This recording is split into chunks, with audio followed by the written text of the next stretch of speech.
You are interested in the unknown, the mysterious, the unexplainable. That is why you are here.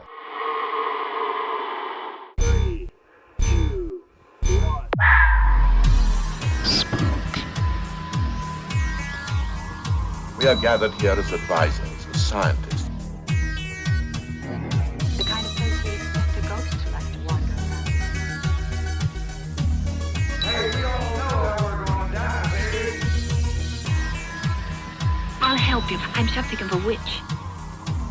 Welcome to Mission Spoo-key. I'm your fantastic host, JC. With me today, the queen of everything herself, Kiki, and our local cryptid enthusiast, Cord. Kiki, who's this you brought with you? Today, we are giving a very warm welcome to the amazing Michelle Belanger. Our listeners might recognize Michelle from such shows as Paranormal State and Portals to Hell. Michelle is what I consider to be an expert in modern vampirism, extremely well-versed in demonology and the occult, and is the author of over 35 books, including The Dictionary of Demons, The Psychic Vampire Codex, and my personal go-to quick, concise occult reference, The Ghost Hunter's Guide to the Occult.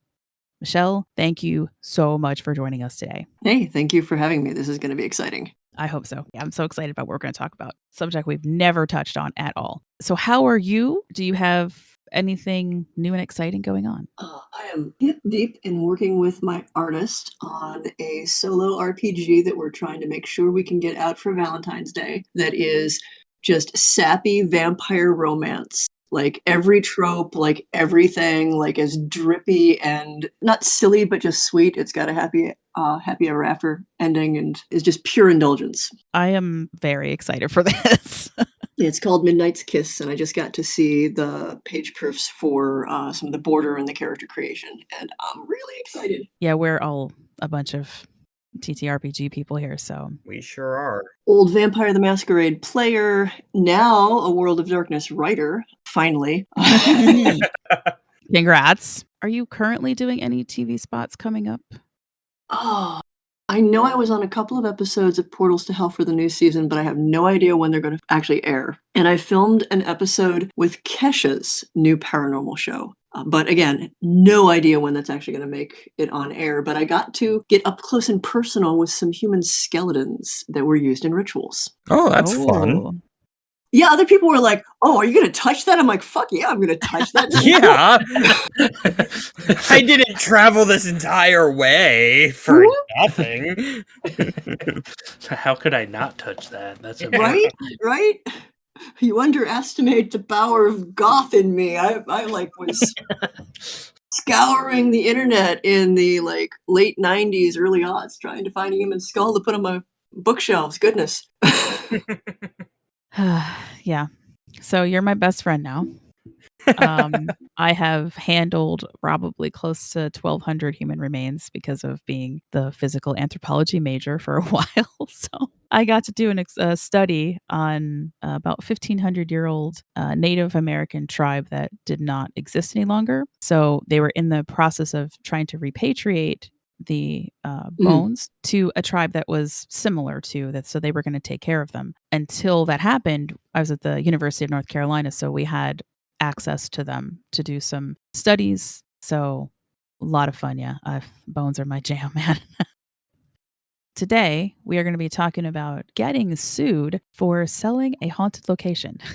There are many cases where property hauntings have gone to court, and we're here to talk about just 2 of them today involving homes in this region. But we invited Michelle on because we wanted your take on this particular subject because you own a home, Inspiration House, which is haunted, and it's also an Airbnb with extremely reasonable rates, by the way. So we thought it might be fun and educational to get a unique perspective on what it's like to rent out an active paranormal space.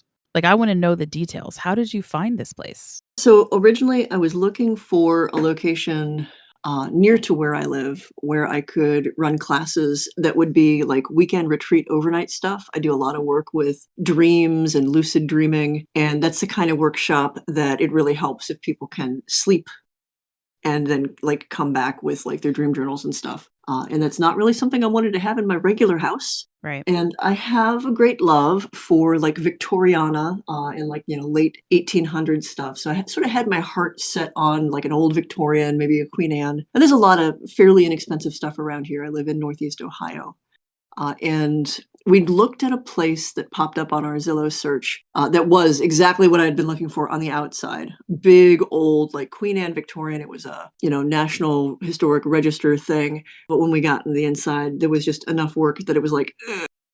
But it put the town, Oberlin, kind of like on the radar for our algorithm. And this little brick house popped up. And what caught me first was there was a grand piano in like these double parlors, and the parlors were painted like this deep, almost like chili pepper red. And like the black of the piano and the chili pepper red and like the way it was put together, I was like, I get this. And it was a little out of the price range, but the feel of the place when I walked in, I was like, this is intriguing. Like I'm very intrigued by it. But it was a big, busy open house. A lot of people were looking at it. So I'm not a people person. Like I am that goth that would just like hang out on the side of the dance floor and watch everybody. So we sort of scooted out after that, but it popped back up. And long story short, when we were able to be there, just us with the realtors, I started exploring it. Definitely had a feel. So I let my wife, who is much more of a people person than I am, talk with the realtors as I sort of like, scurried off and just scoped the place out solo. And one of the things that I remember overhearing with the realtors. So in Ohio, you don't have to tell people if a place is haunted, and you don't have to tell people even if there was been a death on the property. Right. It is state to state. But realtors will sometimes drop hints. And these folks were dropping some major hints of like, well, the energy of this house isn't for everyone. And it had been on the market for over a year. Like there was a lot of like, but why? We learned that the two people who had owned it before, they were a couple, they got married, they moved in. It was kind of their dream home. They sunk a bunch of money into updates and repair. And then they hit a point after a year or two where they just like looked like they just got the fuck out. Like there was still most of their stuff in this house, and it had been standing empty for over a year. Like they just wanted nothing to do with this location. And so I'm like, was this like a get out kind of situation? Like what's going on here? Did a little research to make sure that one of them hadn't like killed themselves in the house, because there was a lot of circumstantial stuff left behind that made it look like maybe that had happened. It didn't, but they had definitely had a very rough time. And to make it a shorter story, I felt like it wasn't necessarily a dangerous haunting. It seemed like it was an active haunting. I really wanted to get to know the spirits better, and the price dropped enough that we were like, screw it. We put in a bid that was under what they were asking for, and we offered to let them leave all of their stuff so that they would never have to set foot in the house again. Tellingly, there were offers that were higher than ours, and they took ours so they could leave all the stuff. Interesting. Yeah. Yeah. Among the stuff is an old Fisher-Price, like little fake TV. If you're my age, you probably grew up with one of these. They were really popular in the 60s and early 70s.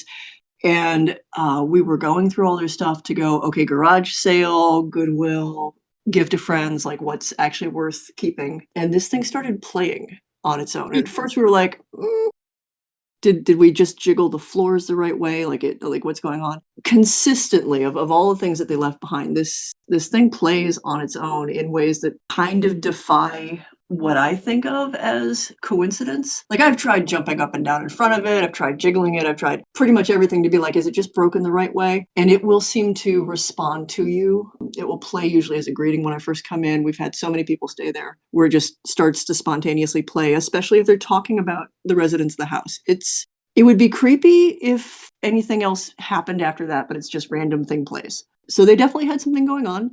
I truly believe it's haunted, and the realtors dropped enough hints that they were pretty sure, like they knew something was going on there too. Now I read on the page that there's the room where you have stuff, and it says that, if you don't want to go in that room, you don't have to, but it's something that you kind of put together. Is that toy up there? Oh yeah. That toy's in there. Heck So, yeah. I mean, when the pandemic happened, the idea of having all these in-person classes kind of went out the window. So my wife had done stuff with Airbnb previously. and we retooled it a little bit as an Airbnb. And at first we were like, well, it's a cute little house. It's in a college town. Like people coming in and out can just stay there. But enough people were like, private message. Do you know that there's footsteps that did you know about this? Or the person who stayed there who had somebody tuck them in. They fell asleep on the couches with the windows open, late fall, and they woke up and all the windows had been closed and somebody had tucked a blanket on them and they were the only person in the house. And fortunately, they were okay with that. Nice. Nice ghosts are always the best. Yeah, at least they were comfy. That's the important part. Yeah. It is a cozy haunting. I mean, the house, after doing research, there have been at least 6 people who have died in the house. It was built in the 1860s, like 1869, finished in 1870. And it has definitely been the home of people who've just lived in the house until they either couldn't anymore or they literally died on the property. So it wasn't death by anything malevolent. It was old age in almost all cases. And even so, like, these are people who really seem like they're still hanging around. So, JC, when are we taking a trip? I've already thought about it. I would like a ghost grandma to make me cookies and stuff. That'd be cool. Sweet ghost grandma. So then my next question was, do you have paranormal investigative teams come in just to like hang out, kind of practice almost? Yeah, pretty regularly. Like one of my goals, like as an instructor for getting a house that hopefully was haunted to run classes in, was to have kind of like mediumship classes with training wheels of like, this place is haunted, but it's not like it's going to be something that follows you home and scares you, just like an easy haunting. Yep. But also something that you could research and you could go, okay, this is the spirit that I think I was talking to. Look, I got actual research of them. The trick with doing it on Airbnb, of course, is after enough people had experiences who weren't exactly cool with it, we decided to it just goes front and center. Like I wasn't sure if it was going to be cheesy to be like, by the way, this place is haunted. But at the same time, people need to know that. And all the weirder stuff that I've collected over the years is kind of corralled in the display room so that if paranormal investigation and ghost communication is not like what you're mainly there for, you don't have to be in the room or see the room that's got the haunted dolls and the creepy music boxes that consistently play on their own, or all of the memorabilia and stuff that I've collected over the years with Paranormal State and Portals to Hell. Gotcha. So I want to go see the room. So Yeah, I'm in. Yeah, we'll have to do a road trip. It can't be that far, right? It's not that far. No, Ohio's not that far. Couple hours. It's like 4 hours from here to the border of Ohio. Yeah, it'd probably be about 6.5, depending on traffic and everything. I made the trip from where I live to State College regularly when I worked with the Paranormal Research Society. And yeah, depending on traffic, it would be like 6.5 hours. That's not bad. No, it's not bad. It's really that stretch like right around Du Bois, especially if there's a storm. Summertime, guys. Yep. We're planning. Michelle, we're just gonna rent it out and 100%. We're there. Yep. I just thought this was the coolest thing and a great idea for all the reasons that you just said. The whole training wheel concept. It's like I keep telling these guys, I'm like, I was very fortunate, and I think we might actually have not exactly like a connection, but just a weird thing, because I remember in an interview that you did, you talked about how you were at a school that had after school programs that actually taught like parapsychology. Yep. Okay. So I'm not crazy. I'm like, that was a thing. Nope, right? You're not crazy. As weird and wild as that sounds now, like looking back at things, but like the 70s and early 80s were weird. Right. So I'm growing up with a grandmother who was Wiccan and joined, I guess back then it was just called a psychic club because they didn't really have anything else. They had nowhere else to say it. And that grew into what I consider to be like the first ghost hunting, which is early 80s. I'm a kid, like 10, and she's taking me on these journeys, if you will, to these haunted places. And I'm sitting there. I mean, when I was like 8 or 9, I'm learning how to focus and protect myself and understand that the reason that I can feel things is because it runs in our family. Like we all the women have it. So yeah, it's just kind of weird, like how for me, not a big deal. Like I'm like, yeah, I know how to do all this stuff. But the training part, that's kind of like what I'm getting back to, is having that place where you can teach other people how to do that is very cool. Yeah, and also giving people just the feedback of, yes, some of this is happening in your head that doesn't invalidate it. And, one, you have no idea how big your head is. in terms of like what it can do, but also, having a safe space to experiment and a safe space to dialogue with other people. Because yeah, Yeah. like you, I grew up in a family where this stuff wasn't that weird. People talked about things. My mom was teaching me how to hone my psychic abilities before I was in kindergarten. Like we'd sit and play with a playing card deck, and we would Yep. play that game memory with she'd match up two playing card decks and have enough where I'd have to pick out the matching card. But instead of using my memory, she would ask me to and put my hand over them and ask me which one felt warm. After she'd flip one over, she'd put my hand on that one.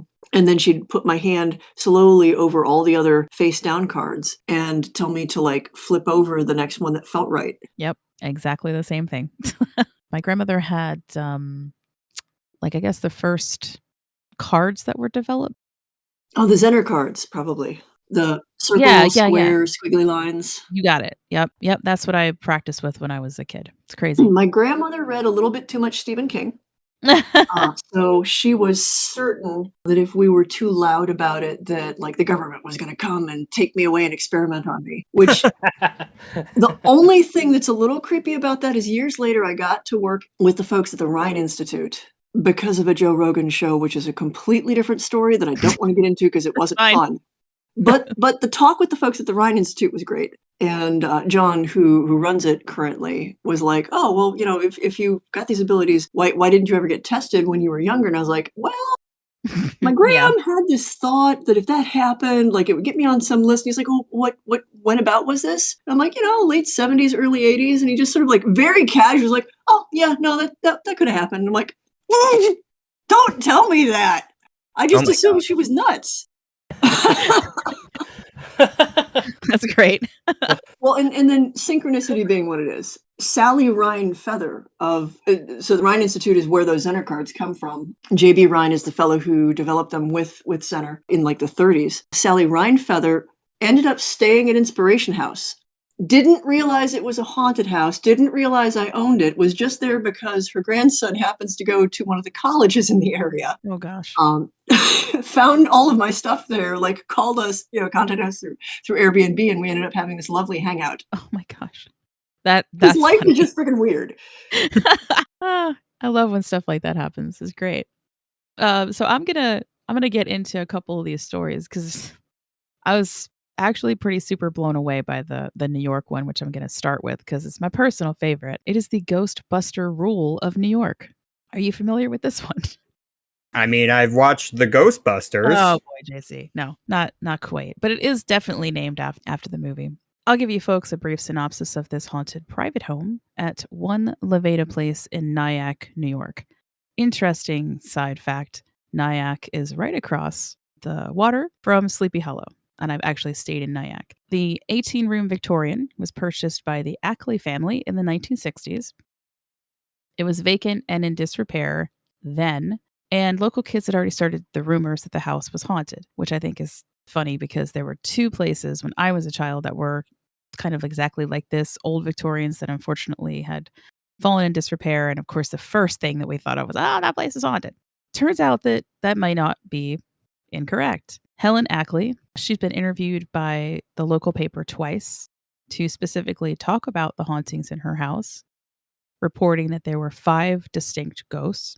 Her home was on a walking tour of the haunted attractions at one point. And in 1977, Helen's accounts were published in the Reader's Digest magazine in the May issue. So she made no bones about the fact that this place was haunted. In 1991, Helen decides to try to sell the house. She gets a buyer from out of town named Jeffrey Stembowski. Everything seems totally normal until it comes down to the closing of the house. So Helen tells her side of the story, which is that she said her and her realtor told Jeffrey about the hauntings in the house before she even signed her end of the contract. Jeffrey came back later and said that he was never told. So Jeffrey meets with Helen privately to discuss the hauntings, and afterwards he comes to the conclusion that this is not the house for him. But at that time, he is in danger of losing the $32,000 deposit, so Jeffrey appeals the decision.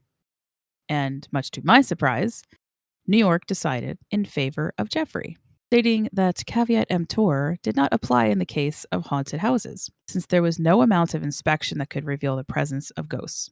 it becomes one of the most famous cases involving a haunting, setting a precedent in the state that a defendant is liable in a real estate suit if a haunting is not disclosed to the buyer.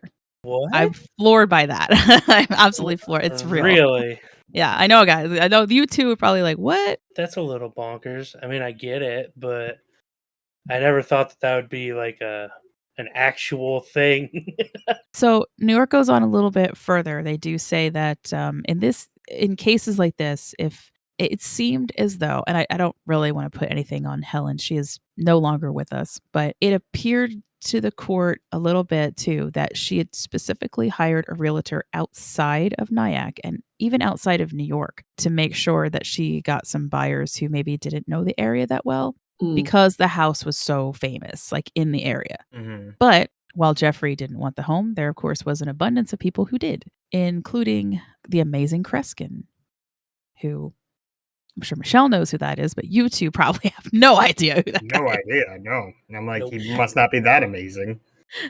is. This is what happens when you work with younger people. Oh my God, you guys. So he's a mentalist. I'll just leave that out there. And collects all kinds of fun stuff. Yes. Or did collect into this stuff.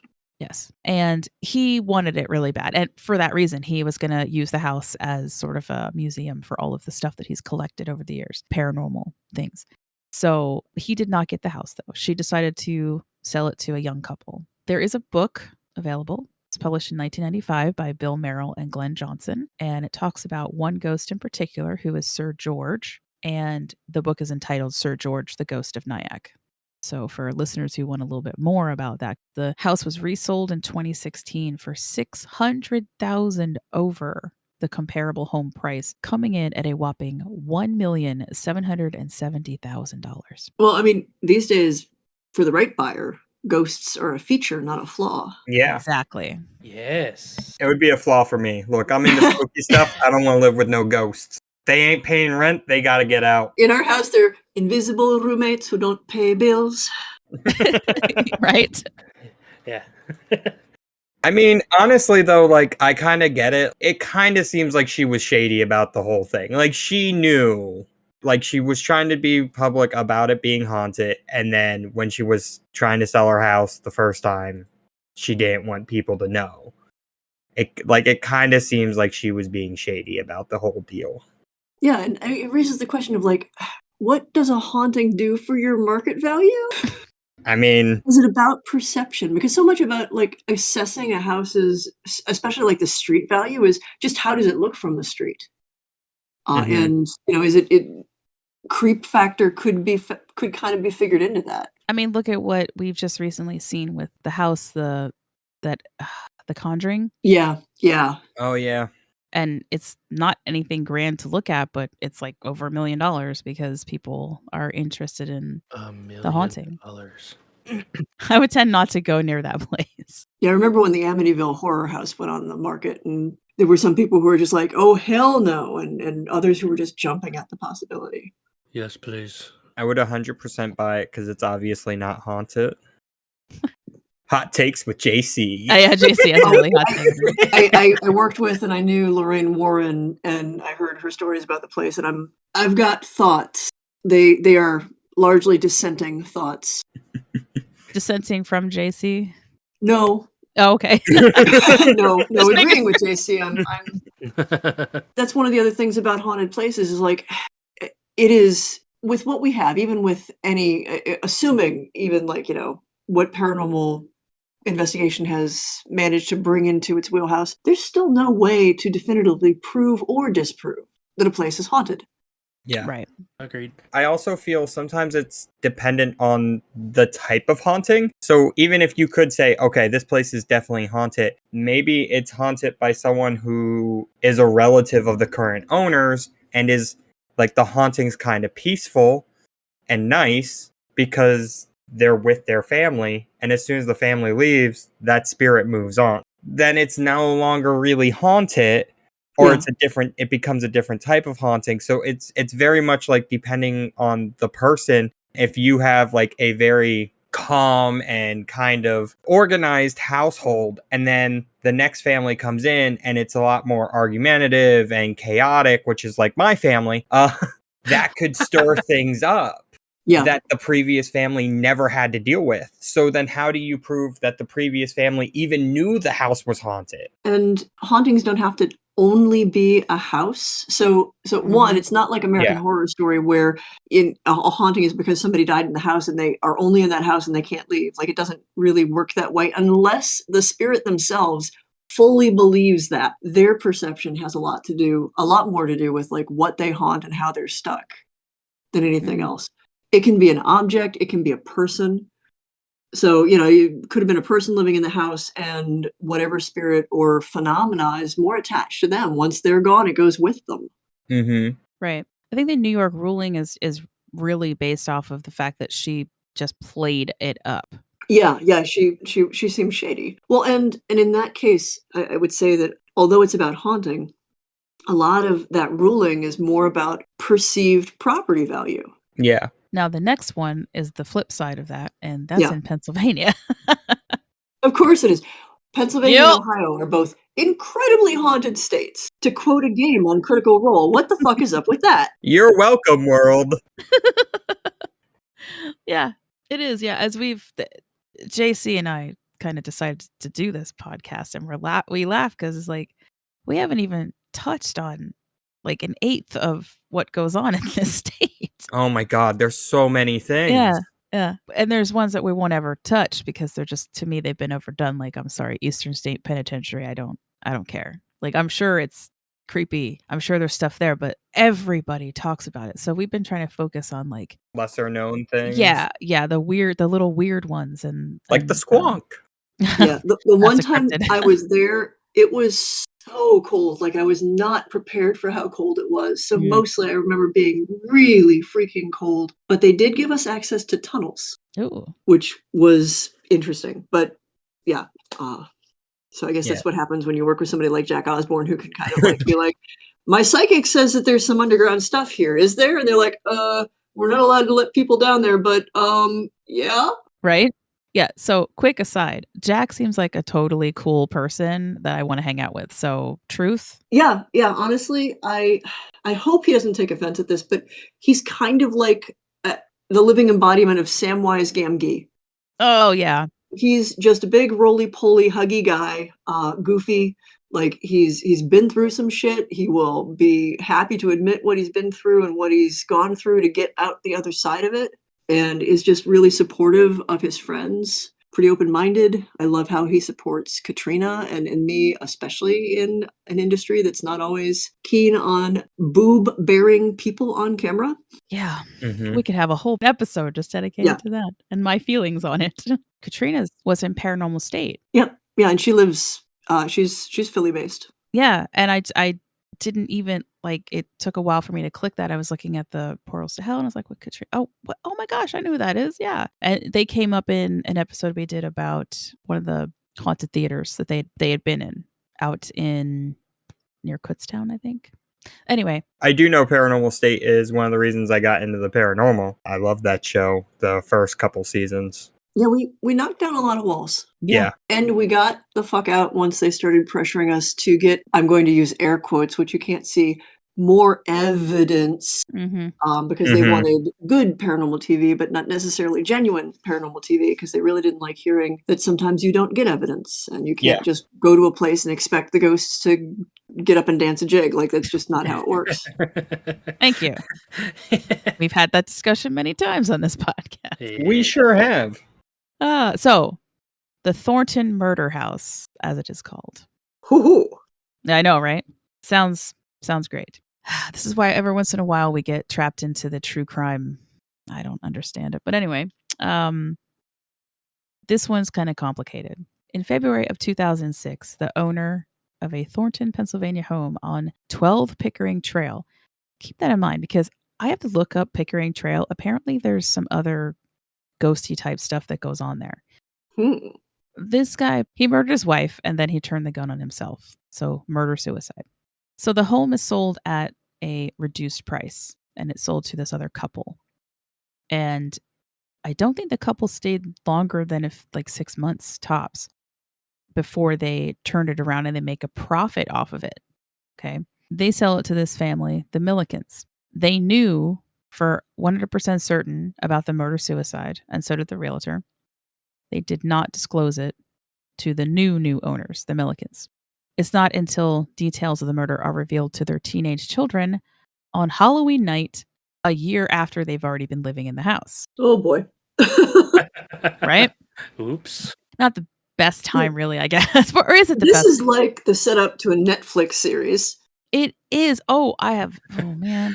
And got something else I to just talk looked about. up this house. It is beautiful. It is beautiful. Yeah. Mhm. Just saying.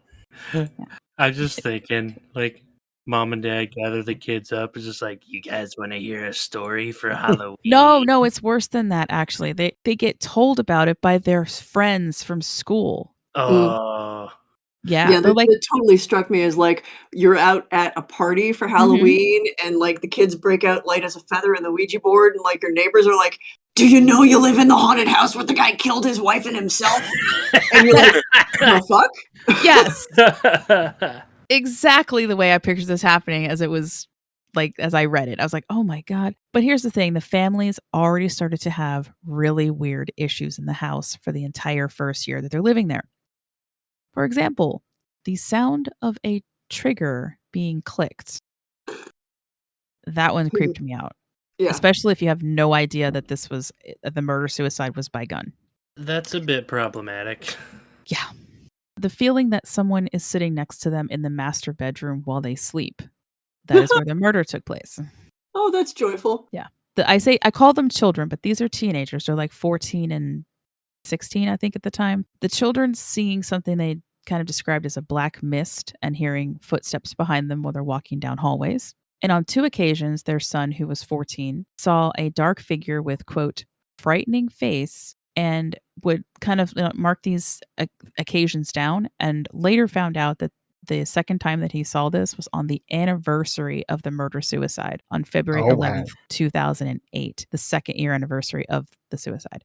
So Janet Milliken decides that she is going to sue the previous owners and the real estate company, claiming that they had deliberately hidden the murder-suicide. Unfortunately, it's not until 2014, but the Supreme Court of Pennsylvania affirmed the lower court's determination that, quote, psychological stigmas on a property do not constitute a material defect requiring disclosure. Oof. And so they are stuck with that house. Yeah. Ugh. The Netflix thing, I just want to mention this because I was going to add another house in here, and this one's in New Jersey. I guess the title or the way this is always talked about is called The Watcher of Westfield. Okay. Oh, I think I know about this house. Okay. I'm just going to mention it because, listeners, I need to do like a whole episode on this place. This is the creepiest and weirdest thing. And it's not necessarily paranormal, but it's so out there. It is like a movie. And guess what? The rights to it have been sold to Netflix, so we're going to get to see the movie. Oh, okay. I'm excited. I think they're going to do a series because it takes place over a long period of time. So I think it would be better if of like a short series, like maybe a 6-part. The short of it is that in 2014, these people buy what they consider to be like their dream home. It's $1.3 million mansion. It's absolutely gorgeous. They start getting these weird letters from someone who calls themselves the Watcher. At least 4 that I've found so far have been made public. And they did DNA analysis on the letters and on the envelopes and found out that the only thing they could say was it was written by a woman, but they have no idea. It's definitely not anybody in the family. It was an ongoing investigation. It has all kinds of twists and turns, and it's kind of a sad ending because these people wound up taking a huge loss on this house. Yeah, it kind of needs like its own episode. It's so crazy. So not necessarily haunted, but it does talk a little bit about how, once again, New Jersey, they didn't really care enough, like especially the people in the area. They didn't want to do anything about it. The disclosure part of it was that the people who owned the house before did have a couple of letters sent to them that sort of threatened them a little bit because their dog barked too much. Okay. Yeah, and they just dismissed it. And so when the couple calls them up and is like, what's going on? Like, this is crazy, and very specific stuff like about their children and super creepy. And like, I think one of the letters even says how it comments on the laugh of one of the kids. Yeah. They have somebody living between the walls because what the fuck? That's in one of the letters. Like, Yeah, it's super weird. I'm not even joking. He talks about the secret passages inside the house and that they know them and stuff. And they got so they wound yeah, up no, yeah, that's too much. they wound up buying another house, kind of, and renting another house to live in while they had this huge house that they had to pay for. It's sad because immediately the people around them, they didn't rally around them, like in the neighborhood. They were like, "Oh, so you just can't afford the house. That's why you're trying to get out of it." Ugh, it kind of That's weirdly like your house has a stalker. Mm-hmm. Yeah. Yeah. Yeah. It, That is it exactly. was, yeah, it's weird. So I would use that one as sort of the sad part of I kind of get why you can't, like, what if that's the case? I don't think that's the case here, but what if that's the case? Another example that I thought was just kind of funny is a couple tried to get out of having to pay their rent by saying that there was a demon living in their house. Well, and that's the thing. It does open the door to a pretty slippery slope that's just a shoot down to scam artists Yeah. who are like, I bought this house that's falling apart, but I'm going to say that it was haunted, so you need to give me my money back plus Yeah. pain and suffering because I'm Yes. scared. These guys, they went on the people's court. So, Oh God. yeah. So I would say that was definitely, it's definitely some scamming going on that one.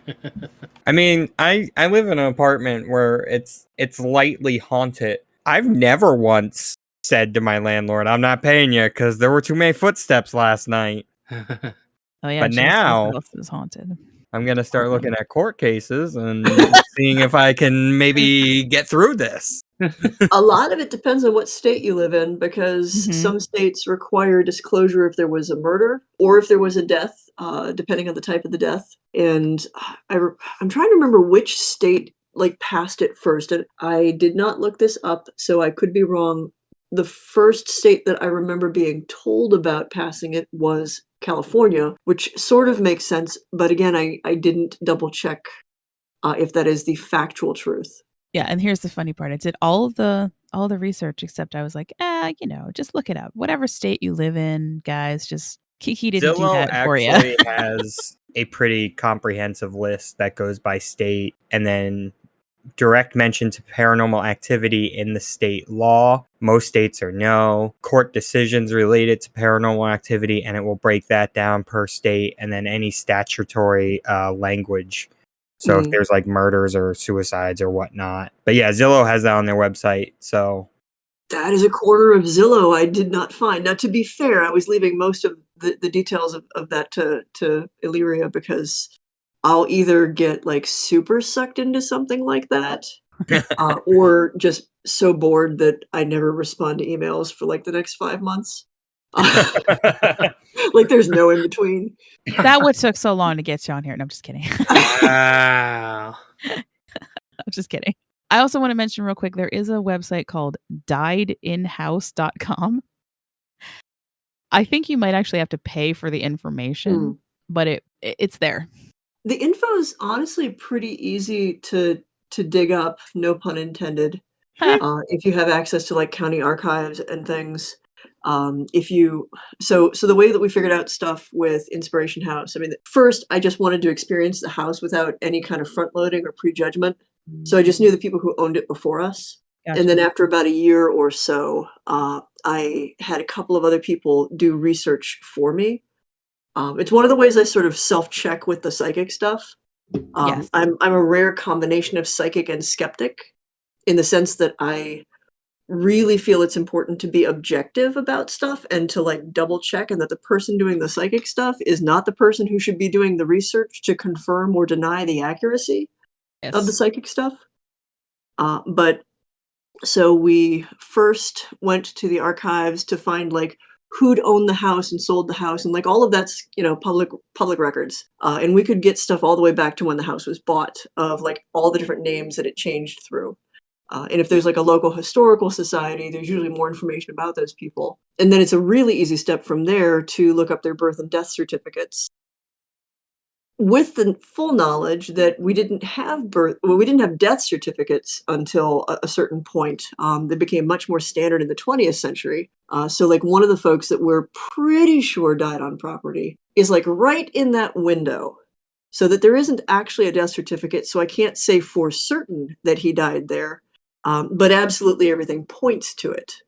And it would have been at the time period where dying in the house meant that they also would have, cleaned the body and displayed them in the parlor, because we call them funeral parlors, because when they became kind of an industrial thing, they moved that responsibility from, you didn't have to show your dead in your house anymore. You didn't have the wake or the funeral at the house anymore. You did it off site somewhere else.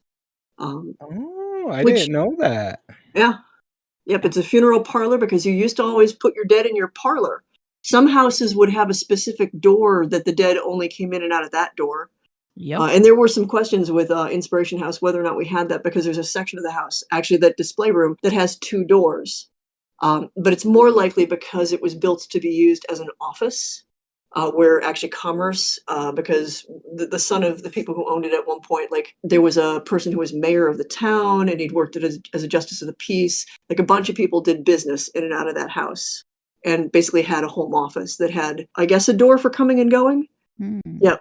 Over in like Ireland and whatnot, there's like corpse roads, like specific roads because of superstitions about, where you move the corpse and what can befall people if they are following in the path or if they cross the path of the dead. Like there's so many interesting beliefs and stories cross-culturally. Oh yeah.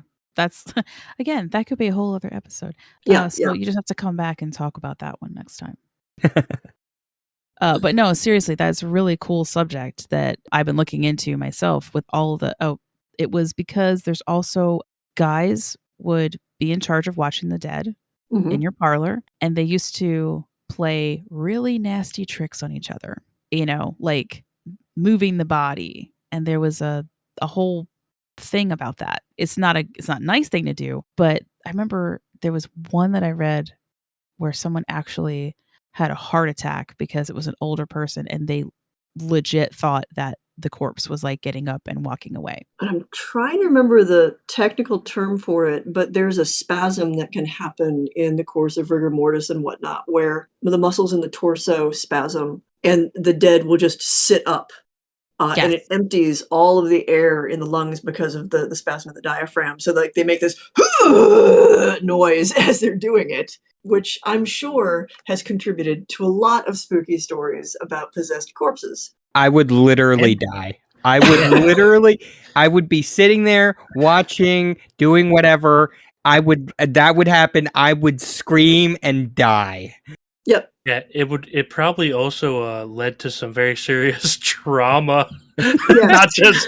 not just oh, hey, Grandpa! just trauma. Just, oh my God.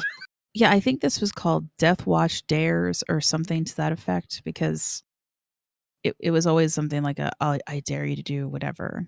But some things were pre-set up to legit scare somebody. I'm just like, oh, that's not cool. Oh yeah, and there's so many like odds and ends traditions. Like the family that raised me is Irish. Last name is French. Those folks I didn't get to meet until I was in my 20s, but so I grew up with my, second and third generation Irish immigrant family, and so many stories came over and traditions and things, and like how long you have to leave the candle burning during like the death watch, and how a cat is not allowed to jump over the corpse.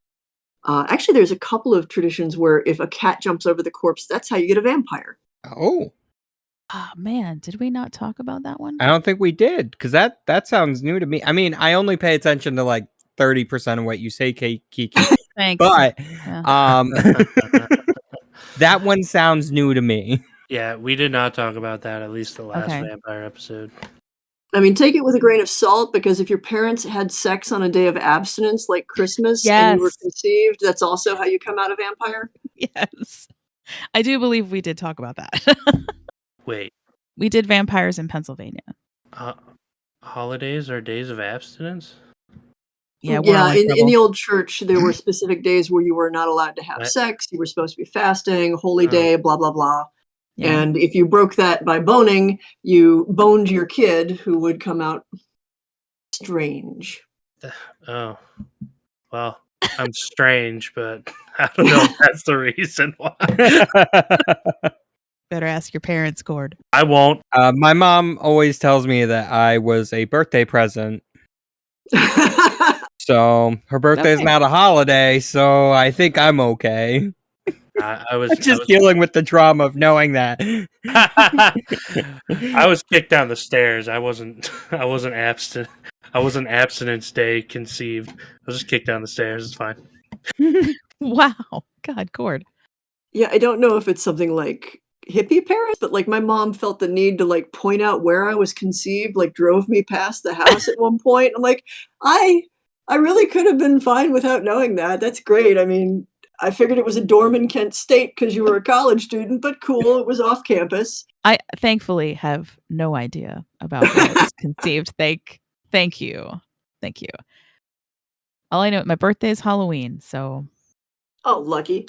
I know, right? I love it so much. I think that puts you in the range for potential Valentine's Day. Maybe. I don't know. Again, I never bothered to, go back and do that research. It's not. I that never important. bothered to do the research either. My mom just willingly gave it one night. Right? It's not like it's something that you sit down and be like, hey, mom, tell me about this. No, Yeah. they're just like, hi, I'm Captain TMI. I'm just going to share this with you because for some reason you need to know. Yep. Never did that research, Kiki. This is a perfect segue into our musical guest today.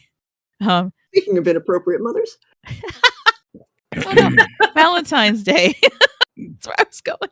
No. Our featured music today is from Hororhaus with a new single called Bloodlust off the forthcoming EP, which will be released on Bandcamp on Valentine's Day. Perfect because it is a concept EP about a vampire who lost his beloved before he could turn her and now has found her again in another life. You guys know I absolutely love all the music from both of these albums, but Hororhaus is one of my favorite goth bands. Scott is absolutely amazing. And when we get back, Michelle is going to tell us a bit about her current projects and where you can find all of her stuff. I'm trying to figure out if my Maine Coon likes everybody's voices or if he just wants his seat back. I can't tell. I hope he likes my voice. Yeah, like he's here just on the other side of the computers and stuff, just hanging out in a way that he's not typically inclined to. So he's clearly listening. So I'm assuming he just likes y'all. His name's Remy. Hi, Remy. He's Really? Remy? He's yeah, a Remy. Remy.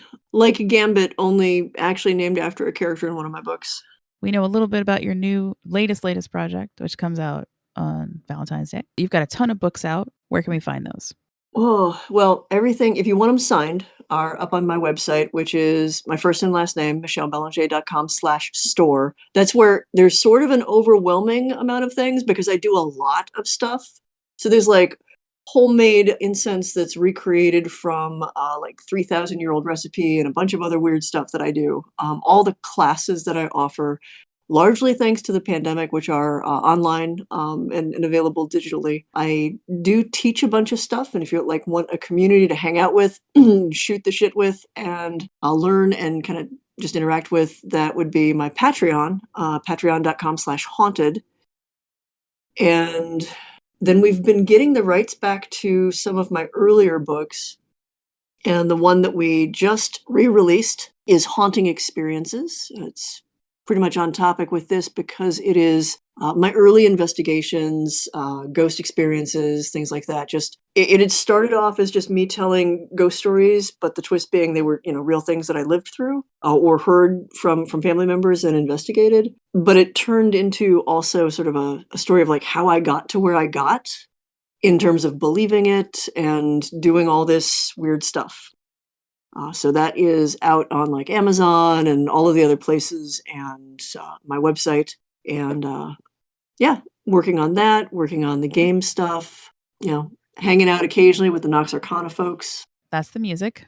They live nearby, and we've collaborated on things since like 95. And I saw that on YouTube. So if you guys want to go listen to that, that's available on YouTube.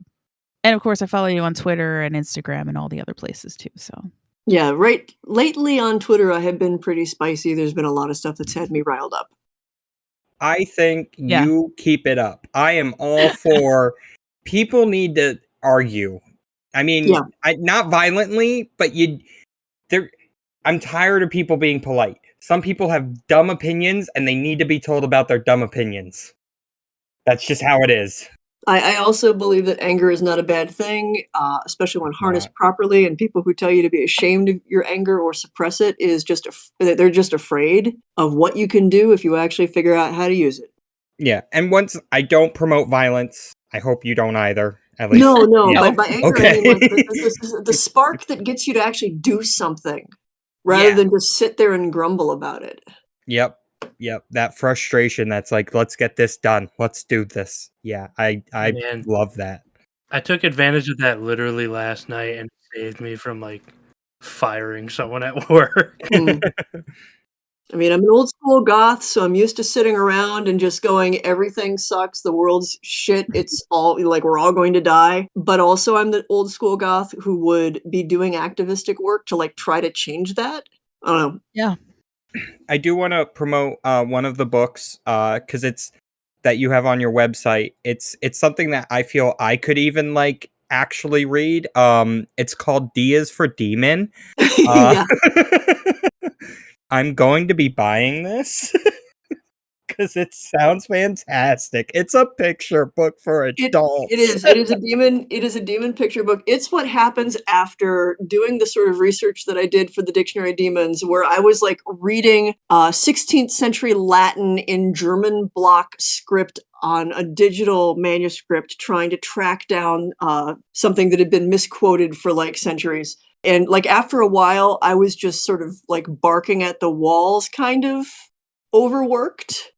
And in the spirit of the Gashly Crumb Tinies, if you're familiar with Gory's work, this silly, dark little ABC book came out, which is D is for Demon. Like C is for Cassiel, who's an angel on high, except for when he's slumming with his friends on the sly.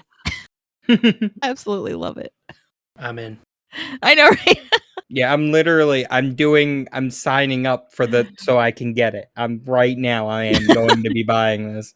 This is gonna be how we teach JC to read for the podcast. There you go.